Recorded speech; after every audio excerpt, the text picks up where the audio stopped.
Hello नमस्कार दोस्तों, फिर से स्वागत है आपका। दोस्तों ये हमारा छठा वीडियो है। इसमें हम कुछ विषय देखेंगे जैसे दुग्ध विकास यानी कि दूध विकास, कुछ कृषि से संबंधित योजनाएं और कृषि से संबंधित कार्यक्रम, इनसे संबंधित हम ये पूरा का पूरा वीडियो लेके आए हैं। दोस्तों ये वीडियो आपके लिए बहुत इंपॉर्टेंट हो सकता है क्योंकि ऐसी योजनाएं कृषि से रिलेटेड, किसानों से रिलेटेड जो कार्यक्रम सरकार चला रही है वो एग्जाम में पूछ लिए जाते हैं और उनका बहुत ज़्यादा इंपॉर्टेंस भी है उनकी। दोस्तों ये वीडियो आपके लिए बहुत महत्वपूर्ण हो सकती है, इसलिए आप पढ़िए इसको। तो पहले क्वेश्चन से स्टार्ट करते हैं कि प्रादेशिक कोऑपरेटिव डेयरी फेडरेशन की स्थापना कब की गई थी। यानी कि एक डेयरी से रिलेटेड कोऑपरेटिव फेडरेशन है, उसकी स्थापना 1962 में की गई थी। ठीक है दोस्तों, कब की गई थी? 1962 में। गोकुल पुरस्कार योजना किससे संबंधित है? गोकुल पुरस्कार योजना दुग्ध उत्पादन यानी कि दूध उत्पादन से संबंधित है। ये पुरस्कार यानी कि गोकुल पुरस्कार योजना प्रादेशिक कोऑपरेटिव डेयरी फेडरेशन द्वारा, यानी कि अभी जो हमने पढ़ा पहला क्वेश्चन 1962 में प्रादेशिक कोऑपरेटिव डेयरी फेडरेशन की स्थापना हुई थी, उसके द्वारा सबसे अधिक दूध उत्पादन करने वाले किसानों को ये पुरस्कार दिया जाता है।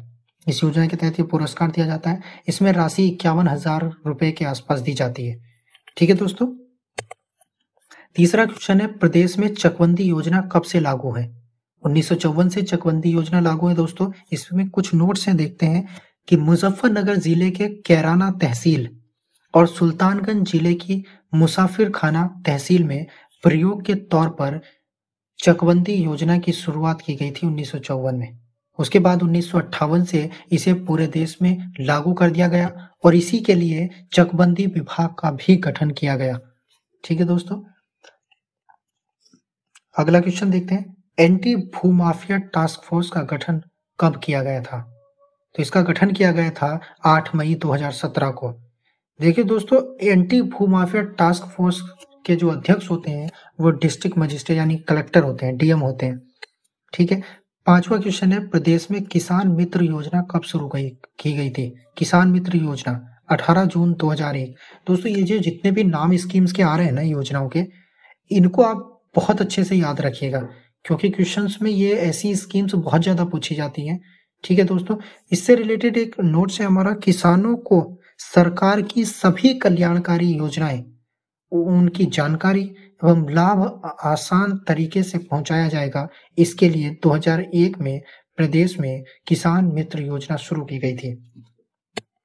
ठीक है दोस्तों। किसान वही योजना कब शुरू की गई थी? छठा क्वेश्चन है, किसान वही योजना कब शुरू की गई थी? ये की गई थी 1992 में। ठीक है।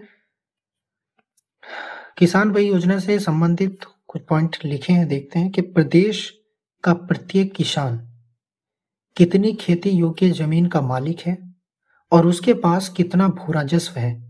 भूस्वामित्व का यह प्रमाण खेती योग्य जमीन की खरीद बिक्री के लिए अनिवार्य है। ये सब जानकारी किसान वही योजना के अंतर्गत रखी जाती है। ठीक है। क्वेश्चन नंबर 7 है, किसान क्रेडिट कार्ड योजना कब शुरू की गई थी? तो किसान क्रेडिट कार्ड योजना शुरू की गई थी 1999 और 2000 में। 1999-2000 जो फाइनेंशियल ईयर था उसमें शुरू की गई थी। आठवां क्वेश्चन है, राष्ट्रीय कृषि व मौसम आधारित फसल बीमा योजना कब शुरू की गई थी? तो राष्ट्रीय कृषि व मौसम आधारित फसल बीमा योजना शुरू की गई थी 14 फरवरी 2014 को। ठीक है। नौवां क्वेश्चन है, आम आदमी बीमा योजना कब शुरू की गई थी? तो ये 1 नवंबर 2008 को शुरू की गई थी और इसमें 18 से 59 वर्ष की भूमिहीन मुखियाओं के लिए ये बीमा योजना है। ठीक है। 10वां क्वेश्चन है, राष्ट्रीय खाद्य सुरक्षा मिशन कब से लागू है? राष्ट्रीय खाद्य सुरक्षा मिशन है 2007 से। 11वां क्वेश्चन है, राष्ट्रीय किसान या वृद्धावस्था पेंशन योजना कब से प्रारंभ हुई? ये 2003 से प्रारंभ हुई थी। आइसोपाम यानी कि ISOPOM योजना कब से शुरू है? तो ये 2004-05 में शुरू की गई थी। दलहन और तिलहन आदि के लिए शुरू की गई थी, लेकिन इसमें एक महत्वपूर्ण बात यह है कि इस आइसोपाम योजना में चावल शामिल नहीं है, इसमें चावल शामिल नहीं किया गया है। ठीक है।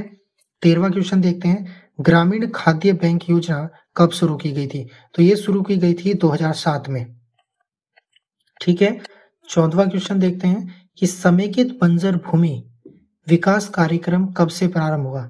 समेकित बंजर भूमि विकास कार्यक्रम, ये 1991 से 1991-92 में शुरू की गई थी। ठीक है। हर्बल गार्डन योजना कब शुरू की गई? ये 2002-3 में शुरू की गई थी। इसका अभिप्राय था कि लुप्त हो रहे जो औषधीय पौधे हैं उनको बचाना और उनको बढ़ावा देना हर्बल गार्डन योजना का लक्ष्य है।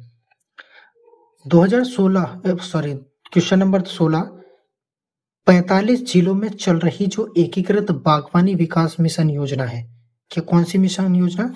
एकीकृत बागवानी विकास मिशन योजना कब से लागू की गई थी? तो ये 2014-15 में शुरू की गई थी।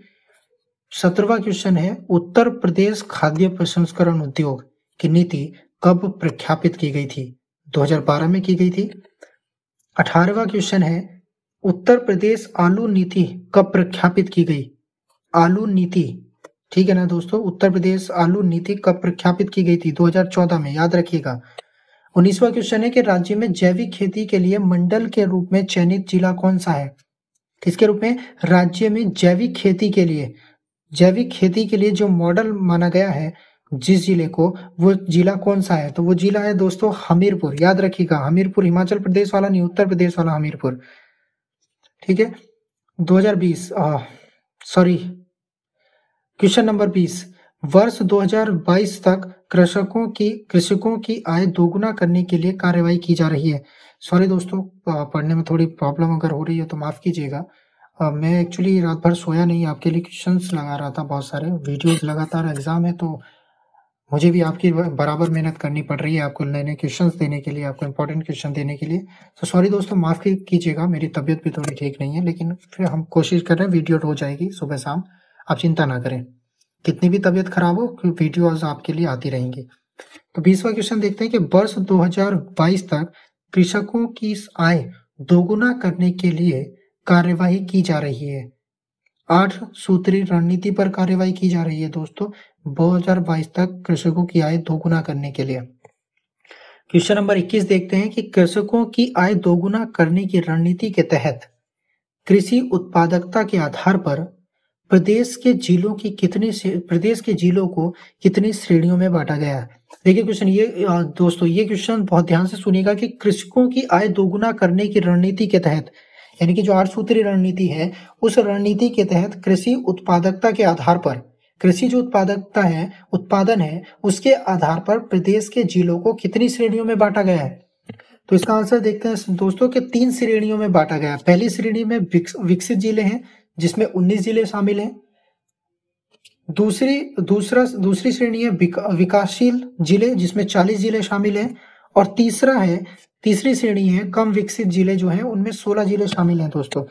22वां क्वेश्चन देखिए कि कृषकों की आय दोगुना करने के लिए मुख्यमंत्री की अध्यक्षता में गठित आयोग का नाम क्या है? यानी कि कृषकों की आय दोगुना करने के लिए मुख्यमंत्री की अध्यक्षता में गठित किए गए आयोग का नाम बताइए दोस्तों। तो उसका नाम है किसान समृद्धि आयोग। ठीक है दोस्तों, इससे संबंधित हमारे ये 22 क्वेश्चन थे। अगली वीडियो में और भी ज्यादा क्वेश्चंस हम शामिल करेंगे, नई नई नीतियों को लेकर आएंगे। ठीक है दोस्तों, तो हमारा उद्देश्य है आपको एग्जाम क्लियर कराना। आप हमारे साथ बने रहिए, चैनल को सब्सक्राइब कर लीजिए, वीडियो को लाइक और शेयर कर लीजिए। ठीक है दोस्तों, थैंक्स फॉर वॉचिंग।